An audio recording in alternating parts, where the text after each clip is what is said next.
Salut à toutes et à tous, j'espère que vous allez super bien. Mbalo Sissoko qui renvoie la CEDEAO. Ah, comment?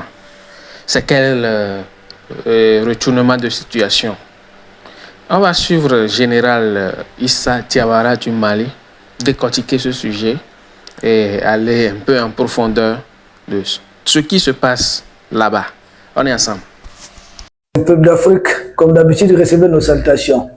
Oumaro Mbalo Sissoko, il n'y a pas longtemps, l'un des généraux de la CEDEAO en matière de la démocratie, les chantres de la démocratie, Oumaro Mbalo Sissoko, il n'y a pas longtemps, lui qui s'est vanté de vouloir participer à l'opération militaire, d'agression militaire de la CEDEAO contre le Niger, lui d'ailleurs qui avait même laissé entendre que certains de ces militaires pouvaient prendre part à l'opération, lui-même qui n'a presque pas d'armée. Parce qu'il ne faudrait pas confondre hommes armés et armés. Oumaro Mbalo Sissoko, la CEDEAO a envoyé une mission chez lui pour essayer de rétablir leur fameuse démocratie, telle dictée lors de la conférence de Bâle par François Mitterrand. Mbalo Sissoko recevant les missionnaires de la CEDEAO qui étaient en mission là-bas du 21 au 28 février 2025, 21-28 février, donc pendant leur mission, Mbalo Sissoko a annoncé la date des élections présidentielles et législatives. Peuple d'Afrique. Or, la fameuse mission était censée se prononcer, trouver un accord entre les acteurs nationaux, voire même internationaux, impliqués dans le cadre des élections en Guinée-Bissau. Donc, la fameuse mission de la CEDEAO devait fixer une date pour les échéances électorales. Parce qu'il est bien, il faudrait préciser que M. Oumaro Mbalo Sissoko, en 5 ans d'exercice de pouvoir, il a dissous 2 fois le Parlement. C'est très important de souligner cela. 2 fois, il a dissous le Parlement. Pourtant, le général de guerre de la démocratie, Mbalo Sissoko, qui règne dans son pays sans Parlement, qui a dissous 2 fois le Parlement, nous avons vu beaucoup de rapports d'enquête qui disent que les institutions de la Guinée-Bissau sont paralysées. Et je ne sais pas si l'une des miels entre Macron et Mbalo Sissoko, comment cela a pris fin, mais beaucoup de médias français sont en train de parler presque de coups d'État institutionnels de la part d'Mbalo Sissoko. Bon, nous, pendant ce temps, nous observons. C'est quoi le problème en fait? Venons-en aux origines des problèmes. Mbalo Sissoko, qui a été élu, je ne crois même pas à son élection, dans des conditions très contestables. Il y a eu plusieurs bras de fer, la médiation de la CEDEAO. N'oubliez pas qu'à l'investiture d'Mbalo Sissoko, il n'y avait aucun président. Il n'y avait que les ambassadeurs de la Gambie et puis du Sénégal. Il n'y avait pas un président en tant que tel. En tout cas, je n'ai pas ça en mémoire. Voilà. Je n'ai pas ça du tout en mémoire. Donc, Mbalo Sissoko a été investi, il s'est même presque lui-même intronisé. Et là, il a pris ses fonctions depuis le 27 février 2020. Donc, normalement, le mandat d'Mbalo Sissoko doit arriver à expiration le 27 février 2025. Mais Mbalo Sissoko dit non.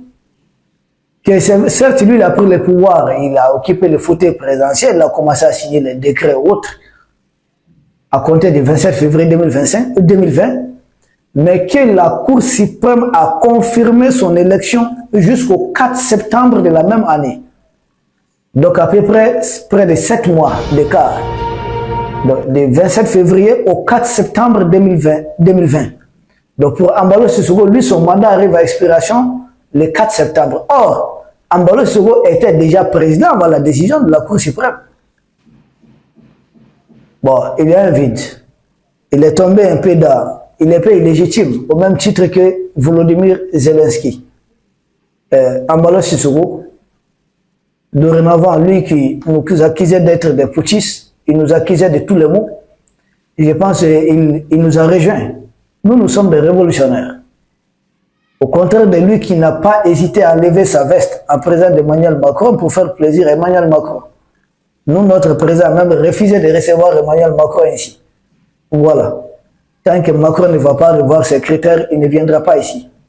Voilà, il ne mettra pas pied ici. Non. Mais il y a une grande coalition hein, de l'opposition qui se forme. Certains qui étaient à l'étranger sont venus, sont rentrés. Donc il y a vraiment une coalition d'opposition qui se précise, qui prend forme contre Embalo Sissoko. Nous, en tant qu'analystes peut-être des questions panafricaines aussi, en plus d'être analyse des questions géopolitiques, analyse des questions géopolitiques et géostratégiques, qu'est-ce que nous voyons? Qui est derrière cette coalition d'opposants? C'est aussi important. Mais d'ici là, il y a un élément important à prendre en compte. Monsieur Embalo Sissoko, le président Embalo Sissoko vient d'une tournée il n'y a pas longtemps. D'une tournée où ça? Il était en Ouganda, il était au Kenya, il était aux Émirats Arabes Unis, il était au Soudan du Sud, puis à Moscou. C'est important de le dire. Qu'est-ce qu'il allait faire dans tous ces pays? Quand nous prenons l'Ouganda, l'Ouganda et le Kenya sont des pays africains. Le troisième, c'est le Rwanda, qui sont d'Afrique subsaharienne, c'est-à-dire d'Afrique, comprenez ce que je veux dire? D'Afrique noire. L'Ouganda, le Kenya, le Rwanda sont des pays d'Afrique subsaharienne qui ont des relations beaucoup plus proches de l'oncle Sam, c'est-à-dire des États-Unis. Oui, oui. N'oubliez pas, la police kenyane qui devait partir en Haïti, mais c'est sous ordre déguisé des Américains. Des Kenyans qui se déploient en Somalie contre les Shebabs, ce sont les Américains derrière. Des Ougandais qui se déploient en RD Congo, des Ougandais qui se déploient un peu partout. Ce sont les États-Unis derrière. L'armée rwandaise qui se déploie en Centrafrique, l'armée rwandaise qui se déploie en Mozambique, les militaires rwandais gardent corps de certains présidents à la solde de l'oncle Sam, mais qui est derrière? Bon. Embalo, en allant là-bas, essaie de se rapprocher davantage des États-Unis. C'est ce que nous voyons. Deuxièmement, Embalo est allé aussi aux Émirats Arabes Unis, cette plateforme internationale, mais qui roule à plein régime pour l'oncle Sam, c'est-à-dire les États-Unis et même Israël. Ça, ce sont les Émirats Arabes Unis. Ne vous fiez pas au nom arabe, à l'appellation arabe. C'est un autre pays là-bas. C'est un autre monde. Et ceux qui connaissent, ceux qui ont fait des tours là-bas, savent de quoi je suis en train de parler. Là-bas, c'est un autre monde à part. Embalo Sissoko, et c'est là-bas qu'on peut rencontrer tout le monde. Vous voulez rencontrer les agents secrets de différentes tendances, américains, israéliens, russes, chinois, iraniens, c'est aux Émirats Arabes Unis que vous avez plus de chances à rencontrer tout le monde. Embalo Sissoko a été là-bas. Et là, c'est là-bas, il a fini son séjour en Russie. Peut-être il allait après, mais ce qui nous intéresse, à Moscou. Il était en Russie, il a été reçu en grande pompe, avec tous les honneurs. Il dit à son rang, comme il aime autant, hein. Embalo, c'est quelqu'un qui aime voyager. Donc il était à Moscou, le 13 février, si je ne me trompe pas. Bah, Embalo, à Moscou, qu'est-ce qui a pu bien se passer? Pour voir maintenant les médias pro Emmanuel Macron sortir leurs dents. C'est là que j'invite le président Embalo Sissoko à ouvrir les yeux. C'est ça que j'ai tout le temps dit. J'ai dit, mais si Alassane Dramane Ouattara est même prêt tout de suite à dénoncer la France, à revenir dans les valeurs africaines, à dénoncer la France-Afrique, à ne plus abuser du président Gbagbo, à mettre le président Gbagbo dans tous ses droits, tous les opposants politiques verraient dans leurs droits, et à affirmer la souveraineté de la Côte d'Ivoire, dire que je ne serai plus base arrière pour déstabiliser un quelconque pays voisin. Mais attendez, nous on n'a pas de problème avec lui. Mais tant que, peu importe comment vous vous appelez, si vous êtes allié aux impérialistes contre les intérêts de l'Afrique et des Africains, mais là on ne s'entend pas. On ne va pas se comprendre. Embalo Sissoko, de quoi avez-vous peur? Rejoignez les cercles des Africains qui libèrent l'Afrique et qui s'y libèrent. Ça, c'est très important. Rejoignez ces pays. Vous savez l'histoire de la Guinée-Bissau, depuis le père de l'indépendance d'ailleurs qui a été éliminé physiquement, Amical Cabral, jusqu'à son jeune frère qui l'a succédé, qui a réellement régné, jusqu'à l'assassinat de Nino Vieira. Embalo ne doit pas oublier qu'il était ministre d'État sous Nino Vieira. Qui a éliminé Nino Vieira? D'aucuns parlent des mercenaires préparés par Blaise Compaoré qui ont participé à l'opération. Même si les impérialistes veulent mettre ça sur les dos de la Libye de Kadhafi, Kadhafi n'avait aucun intérêt. Stratégiquement, ça arrivait à un moment où même Kadhafi était en train de vouloir fédérer l'Afrique.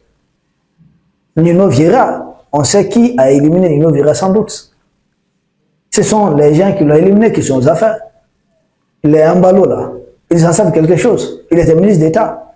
Et d'ailleurs, le président qui est venu après l'élimination physique de Nino Vieira a reconduit Ambalo, Oumaro Ambalo Sissoko, en tant que ministre d'État. Donc il a été ministre d'État d'un président qui a été assassiné. Et juste après l'assassinat de ce dernier, il a continué à être ministre d'État. C'est là son poids dans cette analyse. C'est à lui maintenant d'ouvrir les yeux. Nous saluons même la veuve de Nino Vieira, la première dame, qui a trouvé refuge en Europe là-bas. Donc l'assassinat de Nino Vieira et le parcours d'Ambalo Sissoko, nous ne savons pas. Qu'est-ce qui se passe concrètement? C'est à Ambalo d'apporter certains éléments de réponse. Pourquoi j'ai dit à Ambalo de s'assumer finalement? Il a eu le courage d'expliquer la mission de la CEDEAO. Bravo Ambalo, bravo moi pour ça. Mais après c'est quoi? C'est commencer à téléphoner aux autres présidents de la CEDEAO, aux vassaux comme lui, pour dire qu'écoutez, non, la commission m'a manqué du respect autre. C'est quoi l'étape d'après? C'est quoi l'étape d'après? S'il a eu le courage d'expliquer la commission de la CEDEAO, pourquoi? Parce qu'il pense que c'est une commission qui est en train de piétiner la souveraineté de son pays. Mais lui, son pays abrite des militaires de la CEDEAO. Et c'est son pays est même souverain. C'est la question que je me pose. Est-ce son pays est souverain? Lui son pays a été colonisé par le Portugal, mais il se retrouve dans le franc CFA. Mais l'Angola a été colonisé par le Portugal. Pourquoi l'Angola n'est pas entré dans le franc CFA? On va me dire, ouais, c'est antérieur à Ambalo, d'accord. Mais il travaille fortement pour rester sous cette dépendance. Nous nous souvenons de la visite d'Emmanuel Macron là-bas. Ambalo Sissoko, il doit s'assumer. C'est bien d'expliquer cette commission de la CEDEAO.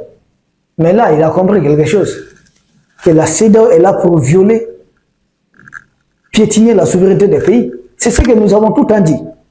Et c'est lui qui disait, protocole additionnel de la CEDEAO. Écoutez, nous on a tout le temps dit que la CEDEAO n'a pas vocation à se mêler des affaires politiques des États membres. C'est une fausse idée, ça ne va pas fonctionner ici en Afrique. C'est se mentir. La CEDEAO n'a pas été fabriquée pour se mêler des affaires politiques. Vous faites coup d'État chez vous, ça n'engage que vous. Vous avez un roi chez vous, ça n'engage que vous. C'est un empereur, ça n'engage que vous. C'est un président, ça n'engage que vous. Mais votre pays doit être là en tant qu'État, qu'elle ait le pouvoir en place là-bas.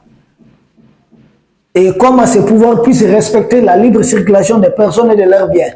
Et les accords économiques que nous avons entre nous. Voici les fondements même de la CEDEAO.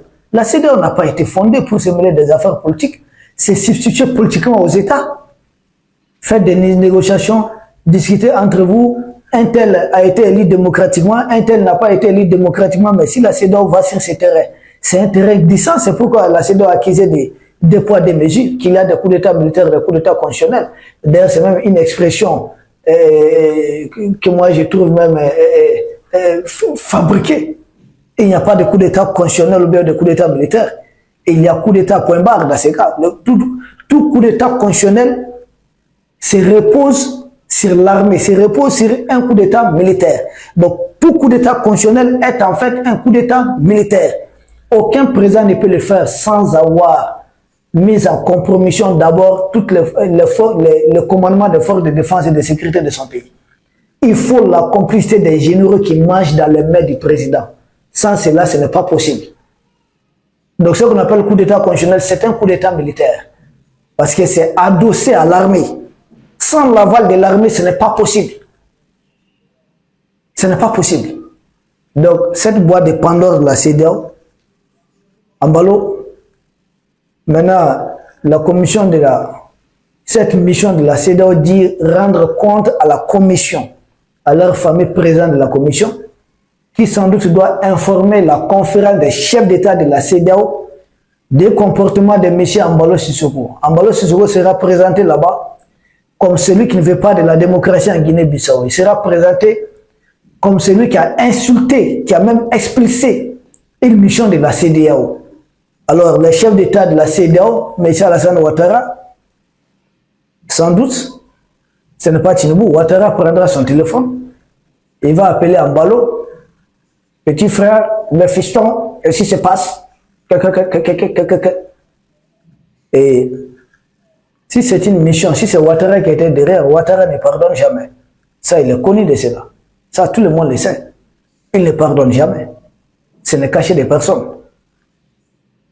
Embalo Sissoko, en partant dans des pays pro-États-Unis, Soudan du Sud, c'est autre affaire, Chine et puis autres, mais puis en allant à Moscou, il est malin, cet Embalo Sissoko. Il veut se rapprocher tout simplement des deux grandes puissances qui sont en train de discuter pour le moment, voire les trois, la Russie, la Chine et les États-Unis, qui d'une manière ou d'une autre sont en train de se partager beaucoup des zones de cette planète, sont en train de se partager le monde. Donc Embalo Sissoko ne voulait pas être perdant, rester dans les mains d'Emmanuel Macron. Macron lui-même qui est dans le viseur de Elon Musk, il ne faut pas oublier. Beaucoup de ses pouvoirs en Europe sont dans le viseur de Elon Musk. Donc beaucoup ne sont pas garantis. Macron, juste après 2027, tout au plus, non seulement il ne peut pas faire un troisième mandat, son candidat ne va pas passer. Ce sont d'autres personnes qui vont venir au pouvoir. Embalo essaie de se positionner. Déjà, il prend les devants pour sa réélection et même pour un troisième mandat. Et il va aller du côté des hommes forts.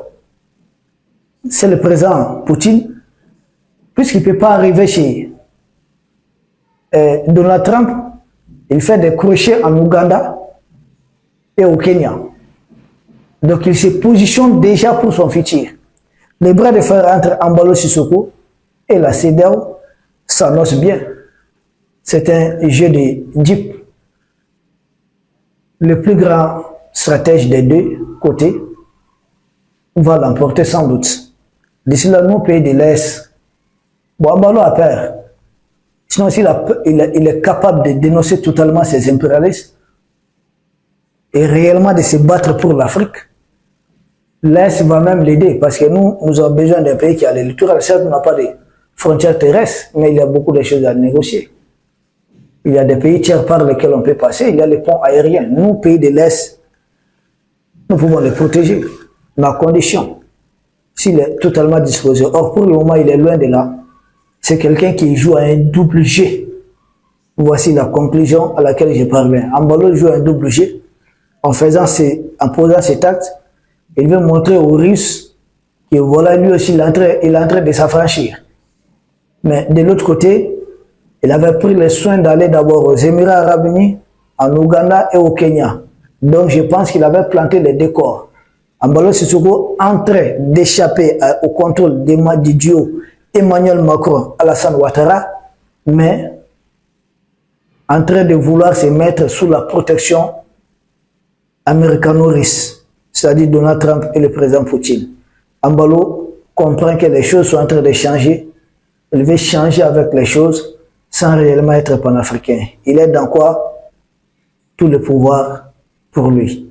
C'est quelqu'un, il est loin d'avoir décidé de quitter le pouvoir. Nous observons pour le moment, peuple d'Afrique, c'est l'analyse qu'on pouvait faire sur la question. À demain sans doute pour un autre sujet au sommet de l'actualité. Merci.